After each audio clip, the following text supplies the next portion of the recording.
الكويت تستحق الافضل وتبرع بدمك. حمله كاشف نيوز للتبرع بالدم اليوم من سوق المباركيه وبرنامج مسابقات كاشف نيوز. حياكم الله. شو اسمك يبا؟ يا مرحبا، معك نايف الرشيدي طال عمرك. والله والنعم. ما عليك. شو اسمك؟ عبد الرحمن الحربي. عبد الرحمن الحربي. اي نعم. الحربي. نعم. انا بسالك بعد اخونا. سؤالي لك. طبعا. اليوم انت كنت في صالون رجالي طبعا. وقعدت على كرسي وقعدت حلق. دش واحد صديق.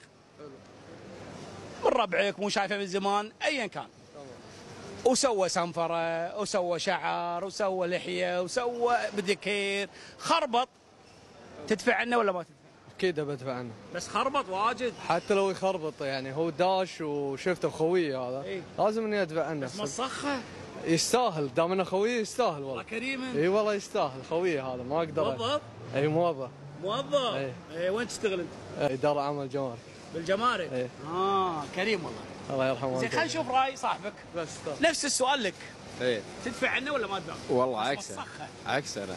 تدفع؟ عكسه. ما ادفع. ايه شلون؟ يعني ما راح تدفع؟ لا اذا خفايف اوكي. لا هذا سوى كل شيء. لا ليش ما تدفع عنه؟ اولا اني طالب. ايه؟ وثانيا انه مسخه هذا. حتى لو طالب عندك اعانه؟ اعانه من كم 200. 200 دينار. إيه؟ ان شاء الله راح شو تسوي؟ يجزيكم. ان شاء الله يا ريت والله صار سنين إيه نسمعها. صاحبك يعني مو حلو. والله هو يستاهل بس يعني هذا بخل منك ولا؟ لا بس زين افرض بس قال لحيه. لحيه اكيد ادفع لحيه. اما شيء ثاني لحيه مع سنفره بس غير لا. اي هذه حدودك. بس حدود الطلاب 5 ايش رايكم ربع كلامه مقنع؟ مقنع؟ راح يصير مدرس معاشه ب 60. هم المعاش يفشل ابو 60. احنا بنعطيكم. لا ان شاء الله تصير. احنا بنعطيكم هديتين. ساعه مقدمه من كاشف نيوز وعطر. منو يبي الساعه ومنو يبي العطر؟ اكيد انا الساعه.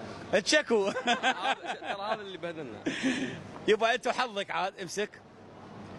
هذه مقدمه لكم من كاشف نيوز وحياكم الله. حسون الشمري الله يسلمك. عساك على القوه وما قصرت طال عمرك وتشرفنا فيك طال عمرك انت والطاقم. كلمه اخيره. الله يجزاك خير يعطيك العافيه تشرفنا والله. شكرا لكم اخواني متابعي قناه كاشف نيوز.